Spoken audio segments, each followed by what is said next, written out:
My name is Eric Loriano, a financial planner based in Newton, Massachusetts. Today, I'd like to share with you an interview I recently had with a reporter about the type of work I do as a certified financial planner for physicians and people in the life sciences, and what we've learned over the past 30 years. I hope you find it informative and enjoyable. Hi, Eric. Thanks for speaking with me. It's so great to see you. Thank you very much. It's great to be here. Well, this is a terrific opportunity to really take a deep dive into the work of financial planning. You've been working with clients for nearly 30 years. How did you move specifically into working with physicians and other professionals in the medical field? Yes, it's been a long time, and I will make a long story short. It's interesting because it all started with teachers. That's often the way that things go. I was volunteering for high schools with an ambassador program, and many of the teachers where the schools where I was visiting became my clients. As you know, teachers subscribe to the 403B retirement plans, which are similar to 401ks, except they're only for people in academia, nonprofits, and healthcare. I became very familiar with that retirement plan, and I was asked to speak at different places, including some healthcare organizations. Eventually, I started doing some presentations in front of groups and physicians. The rest is history, as they say. Today, my clients are made up of mostly medical and dental professionals, many of them who own their own practices, people in the sciences, and people in the pharmaceutical industry. Well, now, do doctors, physicians require a different perspective versus someone else you may be managing money for?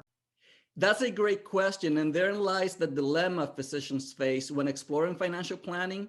There are several things to consider. You see, physicians go to school for a very long time, so they start basically earning money much later than their counterparts, and they have a shorter time frame to save for retirement, objectives, and other goals. Mhm. The other issue is that a lot of them start getting married early, maybe having children, even buying a house before they're really making a lot of money. Mhm. And what ends up happening is that their money is stressed early on. Eventually, they do earn a great living, and it's great. Unfortunately, once they do that, they start climbing to the higher tax brackets right away. And then there's another added responsibility there. So those are the issues early on. And in addition, medical professionals early on have to make very tough decisions.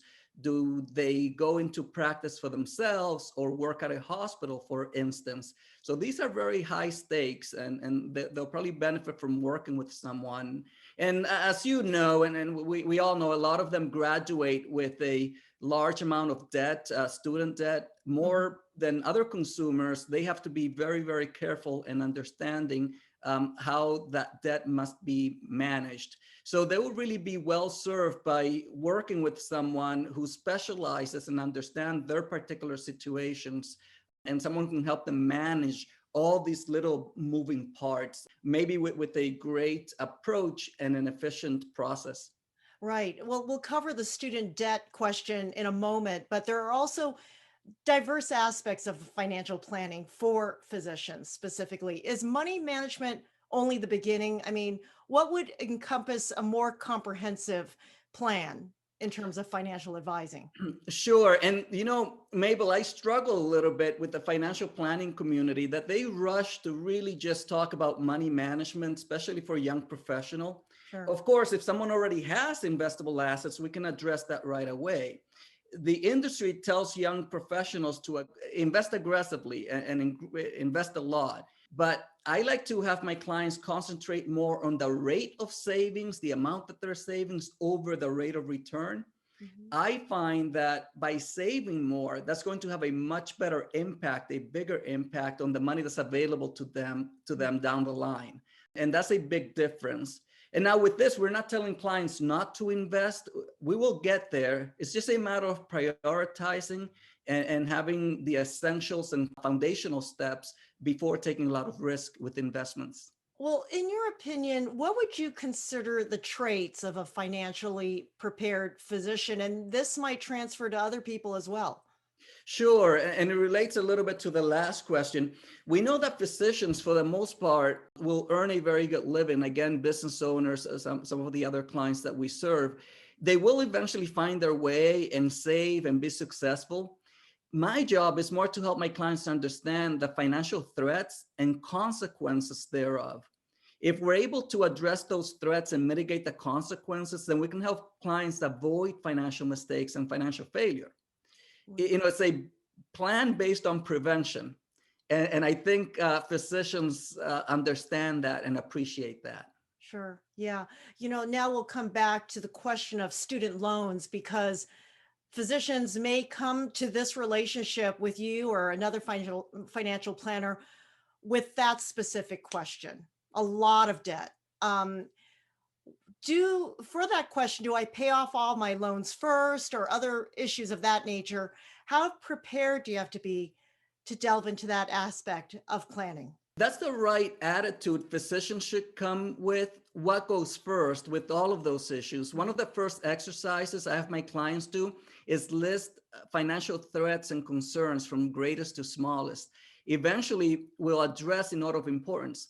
We also have very sophisticated software that helps our clients select which debts to pay off first, depending on the rate, tax impact, and size of the debt. So we spend a lot of time on debt management with clients. And then it's also critical to have knowledge and explore opportunities where clients may be eligible for loan forgiveness, and being sure the rules and steps are being followed to avoid mistakes.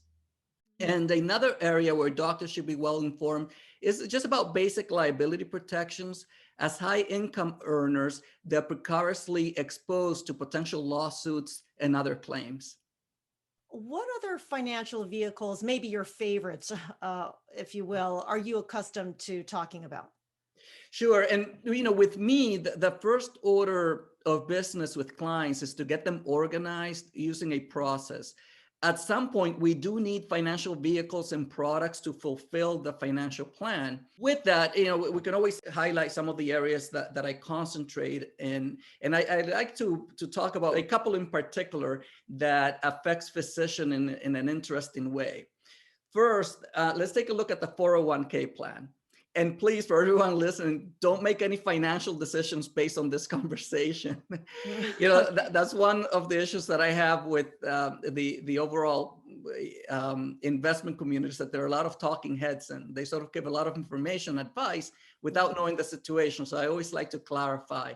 It's almost like a physician evaluating, health, or maybe giving health advice without evaluating the patient. So think of it that way, but every case is different. Now, but for most clients, 401k plans, are known to be a great accumulation vehicle. Often there's a match, so we take advantage of all of those things.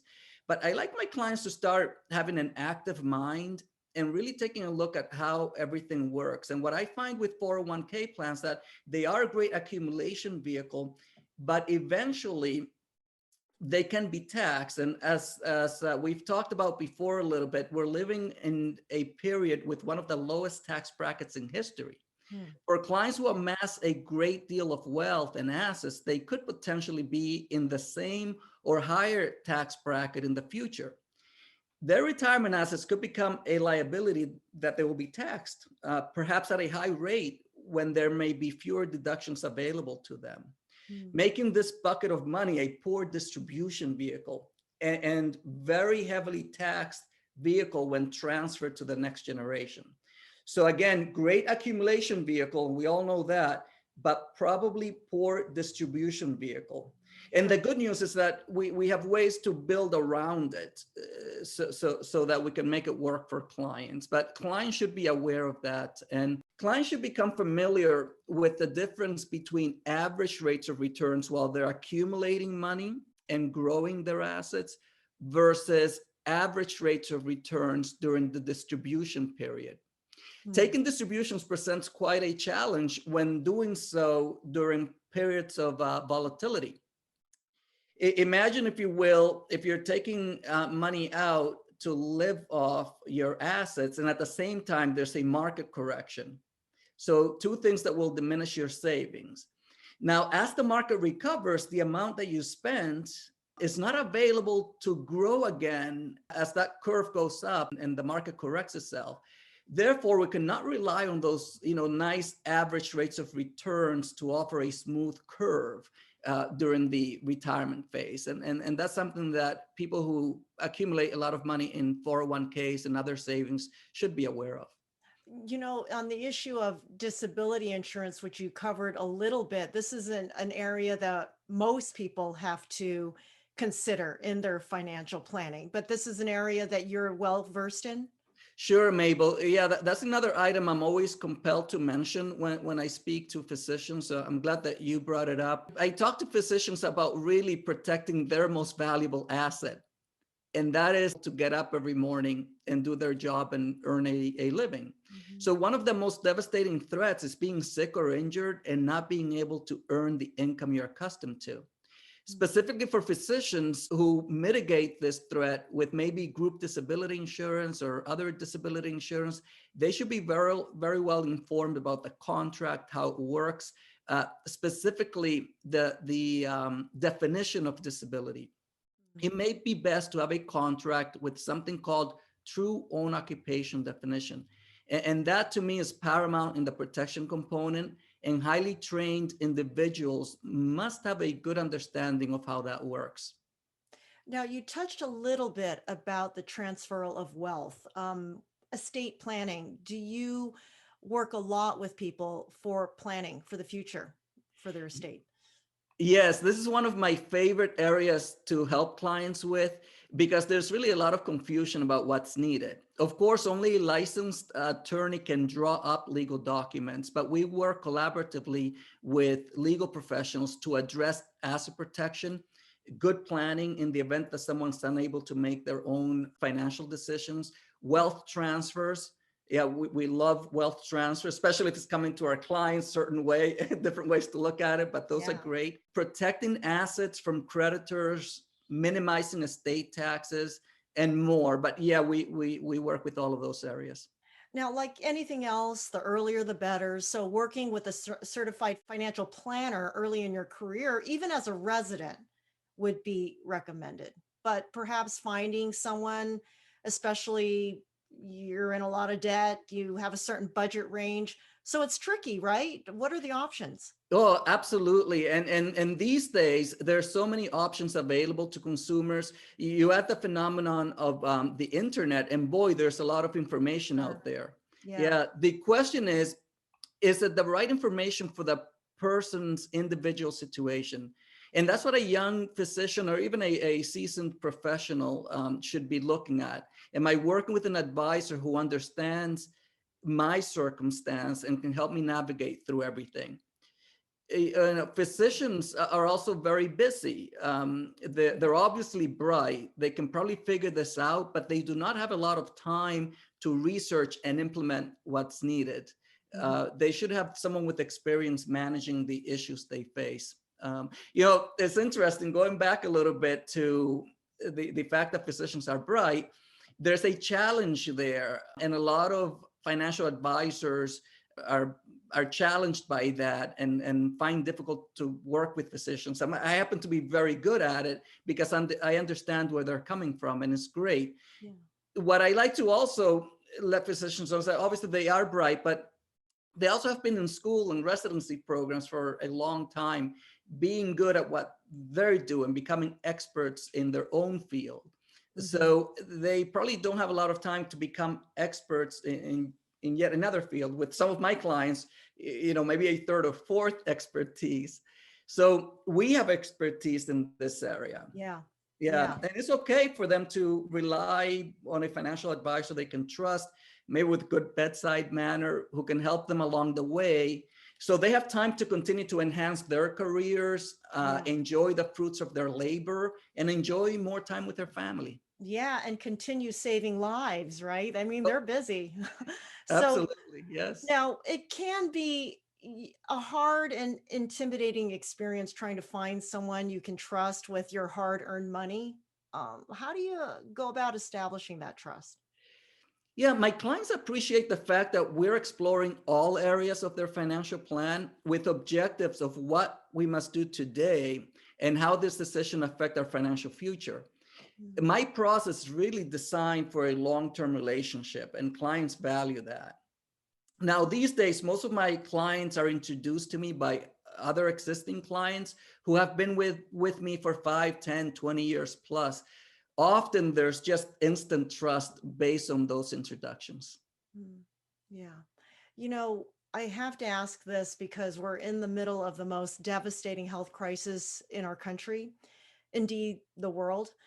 Uh, what is your approach to helping your clients, many who serve on the front lines of this pandemic? How do you help them address the financial uncertainty of the future? Things that we just don't know are coming. Sure. The first thing we've done is being there for our clients during these difficult times to answer questions, to help people who own their own practices find resources and see what's available to them under CARES Act, collaborate with their CPAs, and so forth. Some of our physicians had to take pay cuts or reductions in contributions to their retirement plans. So we've been reviewing and processing everything to determine what we may have to do differently to mitigate threats during these trying times. There are certain opportunities to explore as well. We're taking a hard look at Roth IRA conversions during this time for many reasons. We talked a little bit about, tax changes and so forth. But most important, Mabel, our clients who work the front lines really appreciate more than ever our philosophy of identifying and addressing financial threats. They know they're well protected, and working with us, their families are well protected. And that's important because frontline workers are constantly the first to inform a family member when someone has passed away. That someone may have been the breadwinner in the family. And I know besides the emotional loss, survivors also face financial losses at the most inopportune time. Our clients are exposed to these realities probably on a daily basis. So I want them to face those situations with confidence that they know their families are protected. I think maybe by being comfortable in their own situation, they can be more present for their patients and the families. For me, I know it's important for me to be confident how well I'm protected and organized so I can do my job better. We want our clients to have their affairs up to date always, not only during scary times. I think I should mention this on another note. We've also been spending a lot of time speaking to clients who are close to retirement in assessing where they are with their retirement assets and the effects of the markets as we get through all of these challenging times.